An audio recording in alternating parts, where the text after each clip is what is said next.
Assalamualaikum warahmatullahi wabarakatuh. Ya. Waalaikumsalam. Hamdan wa syukranillah amma ba'du. Alhamdulillah bertemu lagi bersama kita ya pada acara Pesantren Syajarah Thaibah. Seperti biasa kita masih akan membicarakan tentang seputar kehidupannya Kiai Haji Imam Zarkasih ya. Jadi kita akan melanjutkan episode yang kemarin ya. Taib, Aristo, gimana? Udah bisa dimulai, Baik. lanjutannya? Ya. Kita penasaran nih dengan yang akan dibahas hari ini. Ya. Taib, Aristo, silakan dikupas tuntas. Sebenarnya apa namanya? Saya ini hanya menderas ya. Intinya membahasa pesantren mah ngaderes gitu ya. Pokoknya ini ngederes. Ngederes aja kita ngederes. Jadi tentang sependek pengetahuan yang saya miliki atau yang saya tahu tentang Kiai Haji Imam Zarkasih gitu ya. Trimurti Pondok pendiri Pondok Modern Gontor. Nah, mungkin juga siapapun yang menyaksikan tayangan ini bisa membaca langsung sebenarnya dari buku Kiai Haji Imam Zarkasih di mata umat.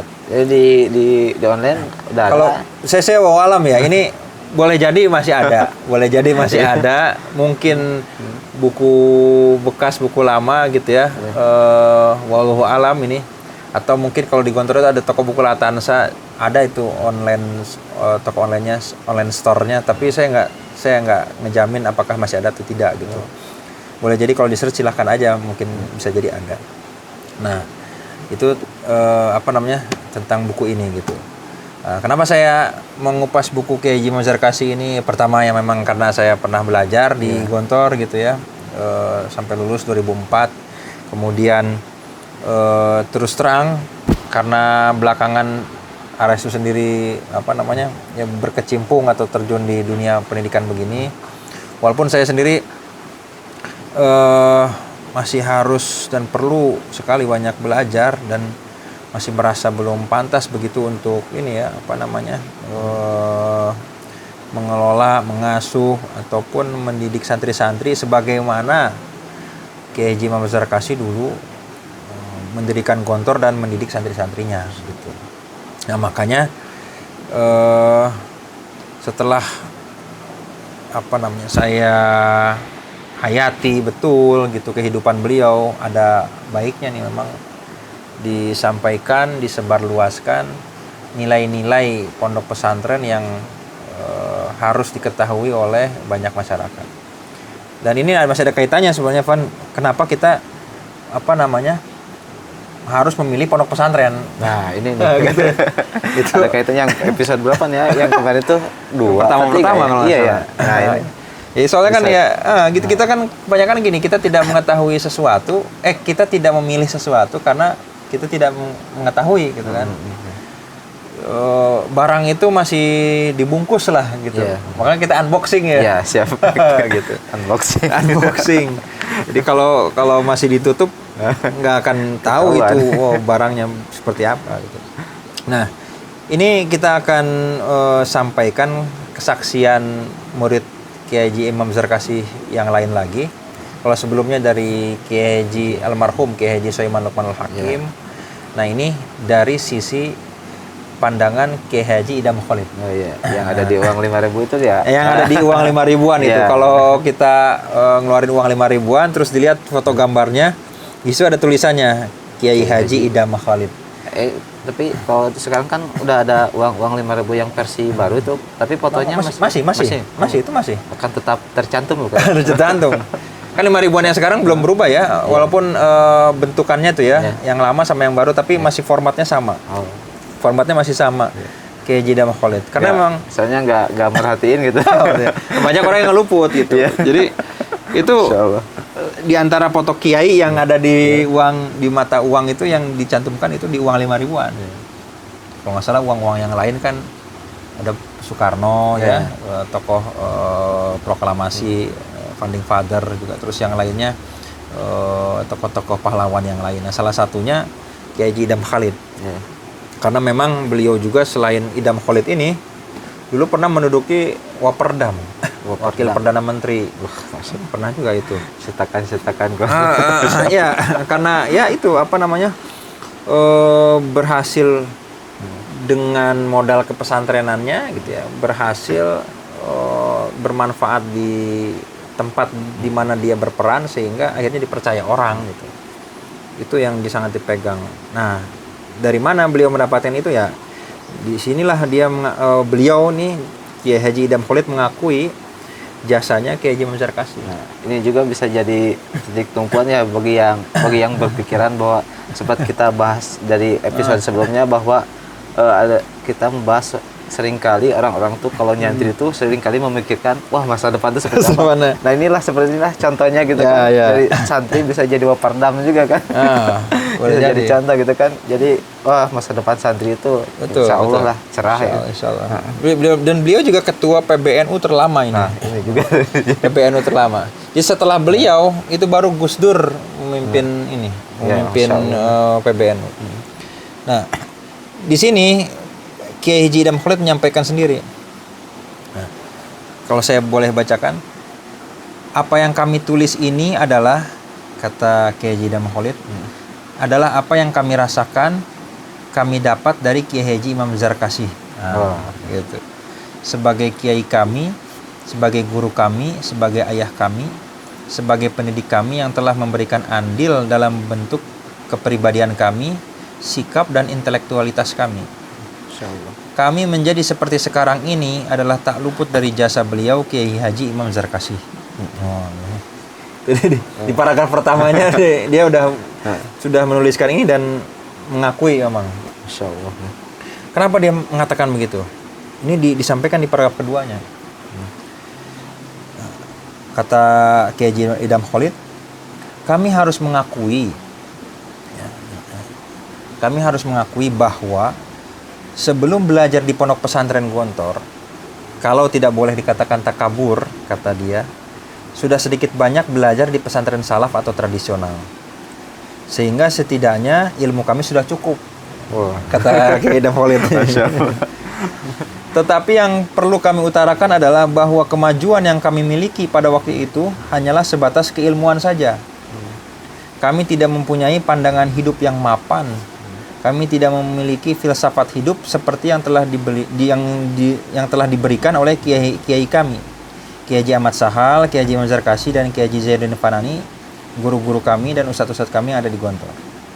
Gitu. Jadi sebelumnya memang Kiai Haji Idam Khalid itu, ya itu tadi di antara santri-santri memang pernah kaditu. Dia merasa itu ya dia cukup. merasa udah, makanya kadang ada sebagian yang memang di sini juga tuh nanti pernah masuk kantor itu udah merasa ilmu bahasa Arab terutama yang udah banyak ngaji di sana sini. Padahal ada pas di sana ternyata dia pas disuruh nulis insya atau apa segala macam masih belum bisa. Itu. Akhirnya dan memang ya itu akhirnya bukan masalah itunya. Pada akhirnya memang kalau kita mau menuntut ilmu harus mengosongkan diri. Harus mengosongkan diri. Nah, pendidikan mental yang kami dapat di Gontor sangat berharga dalam mengarungi hidup. Setelah kami menamatkan studi di Pondok Gontor, sikap tidak merasa rendah diri, atau minderwordig, ini mungkin bahasa Belanda ya, juga tidak besar diri, apabila berada di posisi yang dianggapnya lebih tinggi. Nah, jadi itu tadi tuh masih ada menempatkan dirinya tuh. Jadi kayak Haji Idam Khalid itu pernah keluar dulu gitu. Jadi pertamanya mondok di Gontor, terus pernah mondok di keluar dulu. Enggak. Sebelumnya aja. Sebelumnya aja. Ya. Sebelumnya masuk di Gontor. Setelah dari sana, kalau sependek yang saya ketahui, entah beliau mondok dulu, tapi beliau langsung ketika itu sampai bisa membuka pondok atau sekolah gitu ya di Kalimantan. Beliau asli Kalimantan. Oh gitu. Sampai membuka satu lembaga dan beliau mengajar segala macam. Beliau langsung mengajar dan segala macam. Tapi kalau apakah beliau langsung pesantren lagi? Nah itu Arisu belum begitu banyak tahu. Mungkin ada informasi tentang itu ya. Nah, jadi setelah beliau mondok, disitulah beliau kan akhirnya beraktivitas di luar. Nah Kami dibekali untuk berlaku tegar dalam mengarungi kehidupan, dan ini pelajaran kehidupan yang tidak kami dapatkan sebelum belajar di Gontor. Oh, ini. Yang saya kasih gitu. Dan karena memang akhirnya dia kan selain ngajar Kiai Idam Khalid itu ya, beliau itu memimpin organisasi dan segala macam. Memang itu nggak sembarang orang punya mental bagus itu ya. Berkonflik, berapa segala macam. Kiai Idam Khalid ini juga setelah dari situ dia sekretaris, sekpri gitulah, sekretaris pribadinya Kiai Wahid Hasyim. Oh. Kiai Wahid Hasyim itu putranya Kiai Haji Hasyim Asy'ari, pendiri NU itu. Oh. Gitu. Jadi dikenal dekat dengan Kiai Wahid Hasyim. Maka dia berkhidmah ke Kiai Wahid Hasyim itu dia. Santri khidmatnya Kiai Wahid Hasyim. Sampai akhirnya beliau menduduki posisi ketua NU. Nah, pelajaran moral di Gontor benar-benar diperhatikan, tidak hanya masalah yang bersangkutan dengan ilmu saja. Nah, barangkali pesan Kiai Haji Mazharkasi yang selalu kami ingat dan selalu kami pegang kuat-kuat adalah nasihat beliau pribadi yang diberikan kepada kami agar kami selalu mempertahankan etika dan akhlak. Kamu bisa menjadi yang sekarang ini, kata Kiai Haji Mazharkasi, adalah karena akhlakmu. Maka jagalah akhlakmu. Nah, begitu pesan beliau. Jadi kata ini. Maka ya ilmu yang didapat Kiai Idam Khalid itu ya memang udah lumayan nambah, sebenarnya secara sikap hidup dapat gitu. Jadi karena memang sikap hidup itu yang diperlukan oleh seseorang kan gitu. Cara dia menghadapi kehidupan bagaimana itu yang memang tidak semua dapat dari kitab ya. Tidak semua dari kitab, kecuali hasil memang pendidikan itu. Nah, satu yang memang jadi catatan dari Kiai Idam Khalid adalah Pak Azhar ini sama sih sebenarnya dengan Kiai Soiman. Beliau ini orang yang komitmen memegang ilmu atau ucapan-ucapannya. Karena bisa tertuang, bisa ingat semua kata-kata dari itu. Melainkan dia tuh kayaknya menjalankan juga apa yang memang menyatu gitu. Iya. Karena nggak mungkin bisa ingat, bisa tertuang juga ke dalam tulisan. Karena berkesan ya. Iya. Jadi berkesan betul emang tuh banyak santri itu. Tongnya dia ku dicarekan anak ya. Pak Azhar itu ku dicarekan lagi. Wow, keinget terus itu. Iya, 1-2 peristiwa itu. Jadi itu yang yang didapat oleh Kiai Haji Idam Khalid. Banyak di sini dikatakan kiai atau ulama karena keluasan ilmunya. Yeah. Ada juga seorang dikatakan kiai karena akhlaknya. Yeah. Tetapi untuk pribadi beliau, ini kata Idam Khalid, Kiai Haji Mazharkasi ini, kami mendapat kesan bahwa beliau dikatakan seorang kiai oleh sebab ilmu dan akhlaknya. Yeah. Karena memang murid-murid pun nggak ke guru tuh bukan hanya ngelihat ilmunya aja, tapi bagaimana sikap hidup. Iya, sikap hidup juga karena akan menjadi tauladan juga ya di guru. Iya, nah itu memang ya itulah makanya yang berat diakui ya. Makanya yang Buska Usar apa siapa ya, saya pernah itu yang dari pelosok itu. Waduh, orang itu nganggap jadi kiai itu enak ya. Disalamin orang gitu. Disalamin hormat gitu. Dikira enak, padahal aku mesti sholat berjamaah, aku mesti itu kan. Iya, pasti. Lalu lucunya ya gurau-guraunya gitu begitu. Dimuliakan ini itu, ada yang ngasih ini ngasih itu. Dikiranya enak. Padahal berat itu. Iya, berat ya tanggung jawabnya. Nah, itu. Maka ini yang jadi kesan Idam Khalid. Oleh karenanya ya beliau bisa tuh terus sampai sampai ke pentas nasional.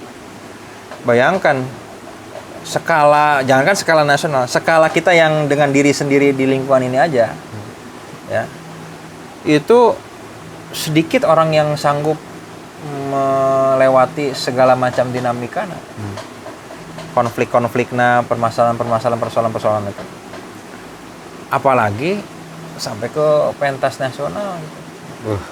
Makanya kalau Allah ingin menjadikan seseorang sesuatu, itu dia memantaskannya.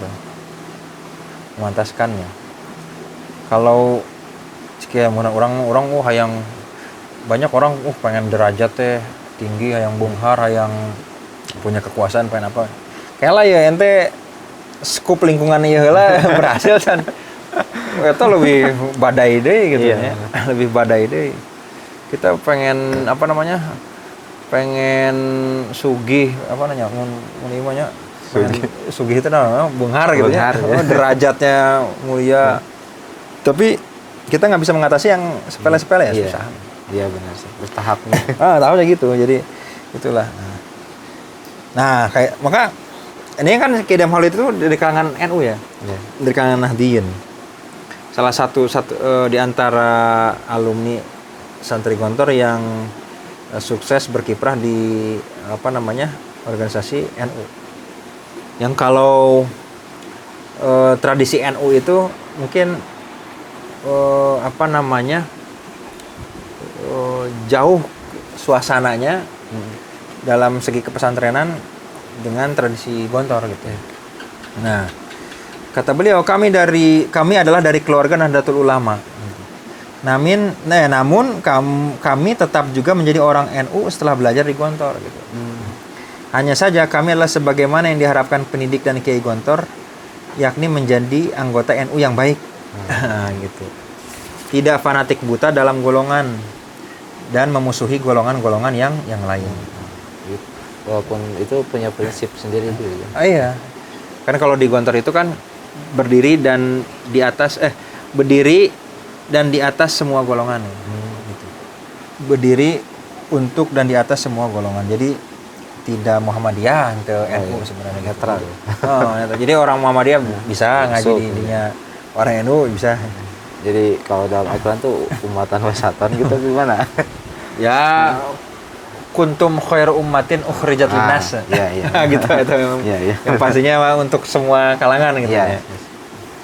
Tapi kalau misalnya ya punten misalnya ada pondoknya NU nanti orang Muhammadiyah yang belajar kan nggak bisa, ya. Orang Persis sering belajar ya susah gitu. Iya.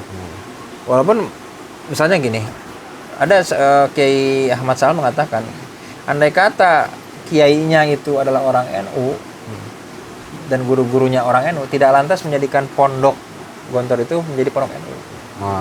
Atau sebaliknya, andai kata kiainya itu Muhammadiyah, tidak menjadikan pondok Muhammadiyah. Jadi boleh jadi misalnya pimpinannya kiainya atau aktif di mana di NU segala macam, tapi pondok pesantrennya tidak menjadi NU gitu. Nggak harus fanatik sesuai NU. Nggak harus sesuai NU gitu. Artinya siapapun rek Persis belajar di sini ya diarahkan bahwa ini apa namanya hanya soal furu'iyah aja. Gitu. Nah, untungnya gitu. Misalnya kayak ini Sajarah Thaibah, saya dari ini AOPIK ya. AOPIK itu Al-Qur'an mah universal. Untungnya ngaji Quran mah universal gitu.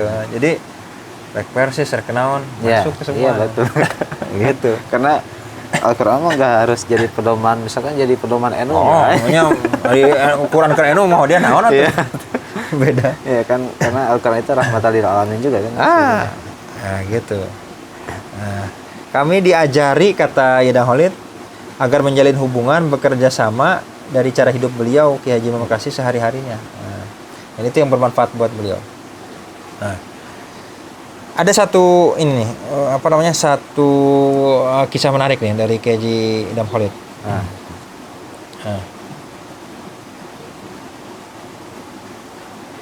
Jadi gini, suatu ketika nih kan, di samping sifat sederhananya Ki Haji Imam Zarkasi dalam kehidupan sehari-hari, kata Ki Haji Idam Khalid, beliau juga lebih senang memilih profesi kiai yang mengajar di suatu pesantren. Jadi beliau ini tidak meremehkan profesi guru atau kiai di pondok. Walaupun pada saat itu beliau ditawari jabatan empuk oleh pemerintah. Meskipun tidak mau menjadi orang yang duduk di pemerintahan, namun beliau selalu menolaknya dengan baik dan halus. Beliau selalu mengungkapkan, biarkan kami di Pondok Gontor mendidik, mengajar santri-santri kami, masih banyak orang-orang yang cocok di pemerintahan, gitu lah. Jadi menolaknya nggak secara itu. Mau nih mah, wah iya tawaran jadi jabatannya gitu kan, jabatan. Sekarang mah apalagi ditawaran, ya punten misalnya ada kiai masyhur di mana jadi menteri, jadi menteri, gitu. Pondoknya ya susah, kita urus gitu. Masya Allah, jadi masih mementingkan walaupun itu, walaupun sebenarnya ditawari tawaran itu ya. lebih menggiurkan gitu misalnya. Tapi memang kayak ujar kasih, ya sudah, ya silakan itulah ada orang yang lebih pantas gitu ya, atau lebih tepat. Biarkan kami di sini gitu kata ujar kasih. Nah, dulu pernah sampai begini, kan dulu memang sempat kayak ujar kasih di kementerian. Sampai akhirnya mungkin ada beberapa pandangan yang berseberangan dengan beliau. Akhirnya beliau itu kembali ke Gontor. Jadi pandangan dari masyarakat apa? Di kementerian itu terkait dengan pendidikan, konsep pendidikan. Kalau yang saya ketahui itu dulu mungkin ada pandangan bahwa pendidikan agama dan pendidikan umum itu pembagiannya berapa persen gitu.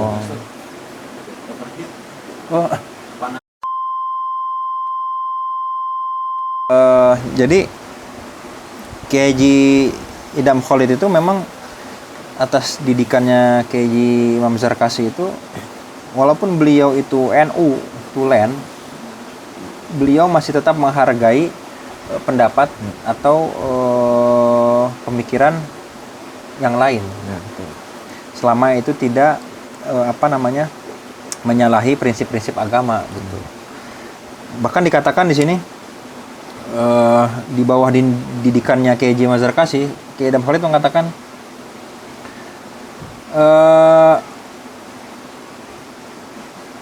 misi Gontor, kata beliau, nampaknya berhasil dengan bukti banyak kawan-kawan setelah pulang ke daerah asalnya kemudian menjadi pemimpin atau anggota suatu golongan. Mereka mengambil sikap tidak memusuhi golongan lain. Jadi pengajaran di Gontor, Masya Allah juga jadi nggak terbatas hanya karena organisasi tidak terbatas, tidak dibatasi oleh sekat-sekat organisasi, sehingga jadi, kan suka banyak yang berpendapat mau masuk ke sini, ini mah NU, iya, mau dia, suka gitu. Orang santri orang yang NU Tulen agak nggak mungkin masuk ke sekolah Muhammadiyah gitu. Walaupun enak banyak yang masuk Universitas Muhammadiyah. Dan mungkin standar penerimaan di Gontor juga nggak melihat ini NU ini nggak itu gitu. Nggak melihat. Semua masuk gitu. Semua masuk. Yang penting lulus tes seleksi, mereka bisa masuk lulus, dan tidak ada pertanyaan atau seleksi berdasarkan organisasi, berdasarkan ormas. Kalau dalam pengajaran di Gontor itu ada penyesuaian nggak sih? Misalkan kalau ini ada NU disesuaikan nggak, atau semuanya muridnya harus mengikuti saja apa yang pengajaran? Semuanya disamain. Semua disamakan. Bahkan begini, dalam satu waktu santri yang misalnya dia latar belakangnya NU, kalau imamnya subuh kunut semua. Masya Allah. Muhammadiyah milu kunut. Jadi legowo gitu. Legowo. Pas kebetulan yang imamna Muhammadiyah tiba-tiba nggak kunut, terpaksa nggak kunut. Masya Allah. Ya begitu itu. Saking memang untuk menjaga bahwa yang seperti begitu mereka harus bisa menjalani begitu. Tentunya dengan dasar. Walaupun berbeda-beda tapi saling menghargai. Gitu. Maka sikap lapang dada dan tidak fanatik buta pada suatu golongan itu dipadu oleh sikap lain yang tadi, yaitu sikap tidak besar diri. Dan mungkin kalau menurut Ripan Indonesia itu butuh gitu kan sikap seperti itu gitu kan. Banyak kan di Indonesia saling bertikai gitu, saling menyalahkan hanya karena berbeda organisasi, ini NU, ini Muhammadiyah. Jadi di sana Allahu Akbar, sini Allahu Akbar. Ya itu makanya kita hanya berbeda pandangan hanya dalam hal-hal yang sepele sebenarnya. Tujuan kita kan besar ya. Sulit untuk bisa maju kalau selamanya kita masih begitu gitu. Itu cita-citanya Pak Azhar itu memang begitu. Beliau akan marah hanya untuk urusan kita ini bertikai soal-soal yang sepele. Gitu. Soal-soal sepele. Nah, konsekuensi dari tidak fanatik buta itulah yang membuat kita ini menjadi tidak merasa paling gitu. Tidak merasa angkuh dan sombong bahwa kita ini yang paling benar. Gitu. Jadi ini yang ditanamkan. Maka kata Idam Khalid, maka bagi Pondok Gontor segala pendidikan adalah menyatukan umat dan berjuang demi tegaknya agama Islam. Itu sih yang harus disampaikan. disampaikan oleh KJ Idam Khalid yang notabene dia itu ketua NU gitu. Iya. Dan dia mengakui itu prinsipnya pendidikan di sana, menyatukan umat dan berjuang demi tegaknya agama Islam. Iya. Maka tujuan dan pendidikan di Pondok Gontor adalah belajar karena didorong perasaan ikhlas karena Allah. Ikhlas belajar karena ibadah thalabul ilmi. Nah, dan ini kalau boleh kita sampaikan sikap yang memang dipegang teguh betul, jiwa yang dipegang teguh betul, maka ada dalam panca jiwa itu keikhlasan itu yang pertama. Pastinya sih. Keikhlasan. Jadi barangkali kata beliau, bagi mereka yang tidak pernah belajar di Gontor sulit untuk mempercayainya. Ikhlas itu sesuatu ini zaman ayeuna yang alah ikhlas gitu kan. Itu bukan barang omongan lagi kalau di pondok itu. Bayangin santri beres anu kudu anu deui. Ya. Beres bebersih pondok, dalam beberapa menit kemudian dia harus masuk kelas untuk belajar lagi. Ya. Dari berkelas sambil terkantuk-kantuknya, nahan-nahan ngantuk, dia harus keluar dari kelas ngurus santri. Ada yang sampai gitu. Ngurus santri, marah-marahin santri. Malamnya dia yang dimarah-marahin sama pengasuhan gitu kan, karena nggak benar. Itu kalau sikap jiwa ikhlas yang tidak ditanamkan sedemikian rupa sulit. Pasti. Iya pasti. Kamu nggak tahu. Makanya andai kata seluruh yang ada di pondok itu nih dinilai pakai uang, Ya. sesungguhnya tidak akan pernah bisa ternilai. Iya dinilai pakai uang, kita semua punya berharga semua gitu, punya nilai. Nah, jadi jiwa keikhlasan ini yang benar-benar sama Idam Khalid itu disampaikan benar, udah ditulis oleh beliau. Pondok Gontor tetap hidup hingga sekarang. Karena memang keikhlasannya itu. Nah, itu saya. Nah, maka itu yang terus terang saya secara pribadi, dan ini emang bukan pekerjaan semalam gitu, untuk supaya ke diri sendiri dan ke orang lain itu menanamkan sifat itu gitu. Kalau enggak kita berguguran aslinya. Aslinya kita berguguran itu kalau memang jiwa keikhlasan itu sudah nggak ada itu. Paling tidak kita begini, paling tidak kita akan merasa kalau misalnya pekerjaan kita tidak dihargai atau apapun, kita ya sudah beresan loh. Beresan. Atau kalau pekerjaan kita dihargai sama orang, kita akan memasang nilai atau harga terhadap pekerjaan kita, nah gitu. Tarik gitu. Gitu. Itu kan udah begitu tuh. Yeah. Kalau udah mulai keikhlasan tuh ini. Wah, itu dihargaan urang teu ieu. Da we lah ieu mah. Urang capek-capek naik naon gitu. Pas dihargai. Pas dihargai kita akan Dinaikin. nah gitu. Mempersulit orang gitu. Nah, ini yang memang susah ngomong keikhlasan. Saya pribadi ya lumayan lah agak terjun ke beberapa aktivitas organisasi dan segala macamnya itu. Orientasinya itu ya acan naon geus ka duit. Orang menang proyek naon ya, menang naon ya. Ada kerjaan ini, kerjaan itu, menang naon ya. Ya, kalau Irfan perhatiin gitu, karena dari lembaga pendidikan itu pendidikannya masih sama gitu kan. Tapi kalau udah terlihat lembaga pendidikan itu misalkan maju gitu kan, ada aja tarif harga yang naik gitu. Padahal metode pendidikannya nggak ada yang meningkat gitu, masih segitu-gitu aja gitu. Itu masih mending. Oke lah, sebenarnya pendidikan itu mahal ya. Yeah. Pendidikan itu mahal. Tapi bukan di situ persoalannya.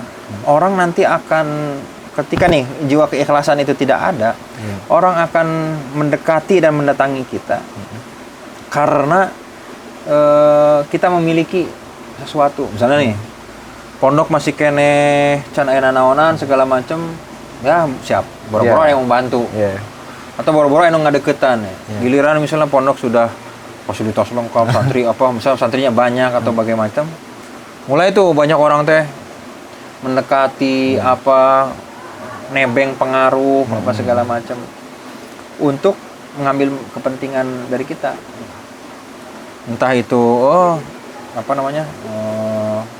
minta ininya, minta itunya, ataupun ngambil kepentingan dari kita misalnya. Karena kita santrinya banyak, politisi ngedeketan gitu kan segala macam. Nah, itu kalau kita nggak ada keikhlasan, kita tergiur gitu. Iya. Tergiur. Nah, itu.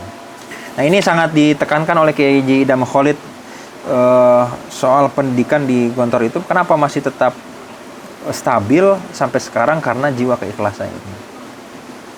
Nah, coba nih dilihat bagaimana kesaksian. Ini terakhir ya, mungkin sebelum kita tutup ya. Oh ini udah mau itu ya? Sudah mau habis nih. Oke, kita baca nih kesaksian dari Kiai Haji Idham Khalid ya. Kiai Haji Imam Zarkasi telah melakukan seluruhnya itu dengan jiwa keikhlasan. Beliau mengorbankan waktu, tenaga, dan pikirannya demi pondoknya. Bahkan beliau tidak hanya mengatakan kepada para santrinya untuk berjuang sampai nyawanya sekalipun. Beliau tidak malas-malas bergaul, mengawasi dan membimbing para santri sampai tengah malam. Kami tidak dapat membayangkan besarnya jiwa keikhlasan beliau dalam mendidik para santrinya. Kami tidak habis pikir bagaimana beliau mengatur waktu, tenaga, pikiran, dan perhatiannya terhadap keluarga. Beliau telah menjadikan segala urusan dan kepentingan pondoknya di atas kepentingan pribadi dan keluarganya. Jiwa keikhlasan itulah yang tumbuh dan mewarnai kehidupan yang ada di antaranya, karena jiwa itu telah tertanam di jiwa kiai. Jadi ya begitulah memang ya konsekuensi sebenarnya. Konsekuensi suatu saat lah siapapun yang kalau merasakan dia menjadi pendidik pesantren ala Gontor bahkan begitu. Karena memang harus rela untuk diganggu hidupnya gitu. Diganggu waktunya, diganggu bukan cuma hartanya, tapi juga pikirannya, perasaannya kayak gitu. Itu konsekuensi. Dan beliau memang menjalani dengan jangka waktu yang sudah lama gitu. Nah itu kira-kira. Jadi maka kata Kiai Haji Idham Khalid, apa yang kami ungkapkan itu adalah ungkapan seorang santri tentang kiainya, seorang murid bercerita tentang gurunya, seorang anak mengisahkan tentang ayahnya. Nah, karena bagi kami Kiai Haji Imam Zarkasi bukan hanya sekedar seorang kiai, tapi beliau adalah guru kami, ustadz kami, dan bapak kami. Nah, jadi itu karena apa? Karena memang pelajaran-pelajaran dalam hidup, bukan hanya beliau itu mengajarkan materi di kelas segala macam, tapi beliau itu mengajarkan tentang sikap cara hidup gitu. Jadi santri itu cara beliau mengajar, diarahkan segala macam.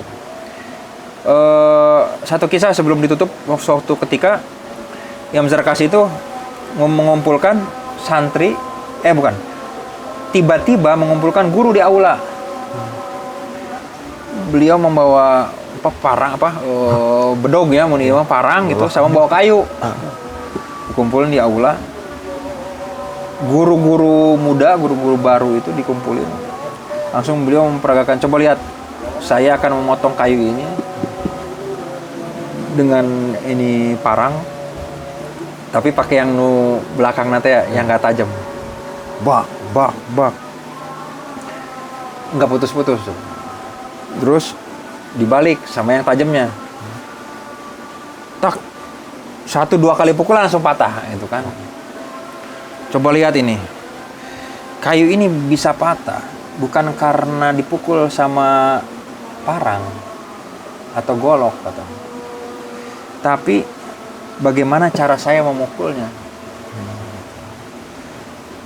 Kalian ini semua punya ilmu yang sama boleh jadi, tapi kalau cara mengajarnya salah gitu, nggak serius dan sungguh-sungguh, asal-asalan kata Kiai Haji Imam Zarkasi, maka tidak akan ada hasil yang didapat gitu. Jadi cara mengajarnya itu harus sungguh-sungguh dan benar katanya. Jadi dikasih tahu. Jadi ilmu itu boleh sama gitu. Tapi kalau caranya salah nggak akan bisa. Makanya Zarkasi itu langsung dikumpulin, ngasih contoh begitu tuh. Ini pedang ini alat untuk apa?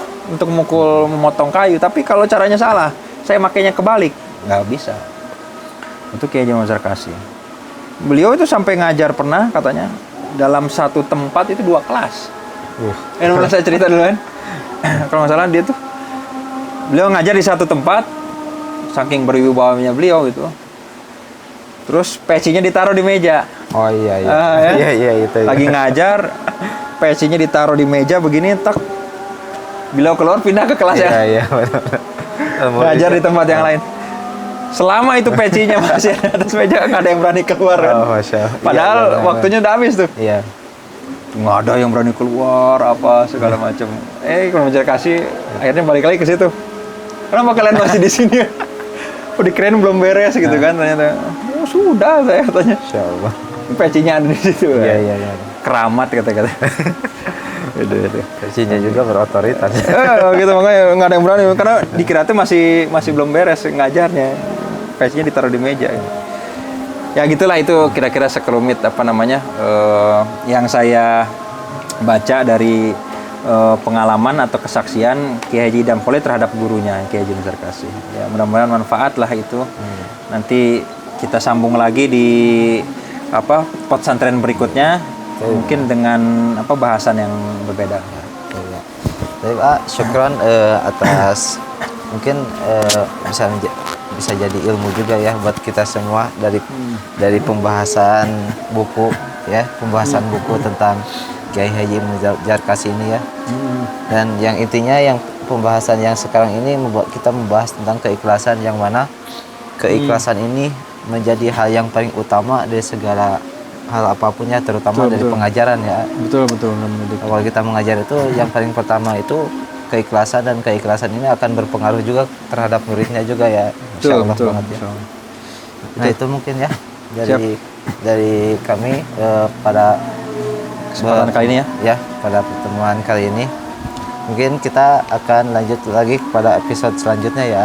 Insyaallah mudah-mudahan sehat panjang umur. Ya, amin ya, itu ya yang pentingnya, yang paling pentingnya mudah-mudahan kita sehat selalu ya. Siap. Ya. Sebelum itu kita Fatihah dulu kepada beliau. Mudah-mudahan Allah terima seluruh amal jariah beliau dan kita semua mendapatkan manfaat. Amin. Atas apa yang sudah beliau berikan terhadap pendidikan ini kepada siapapun yang merasakan pendidikan sentuhan dari beliau. Al-Hadiniyah Assalamualaikum warahmatullahi wabarakatuh. Ila hadratin Nabil Mustafa barakati umul furqan al-Fatihah. A'udzubillahi minasyaitonir rajim. Bismillahirrahmanirrahim. Alhamdulillahirabbil alamin arrahmanir rahim maliki yaumiddin. Iyyaka na'budu wa iyyaka nasta'in. Ihdinas siratal mustaqim. Siratal ladzina an'amta 'alaihim ghairil maghdubi 'alaihim waladdallin. Amin ya Allah rabbal alamin. Syukran. Baik, seperti biasa jangan bosan-bosan. Ya, jangan bosan-bosan. Dan saya nggak akan bosan-bosan untuk mengingatkan like and share dan subscribe juga ya. Ya, wabillahi taufiq wal hidayah. Wassalamualaikum warahmatullahi wabarakatuh. Waalaikumsalam warahmatullahi wabarakatuh. Sip. Ada.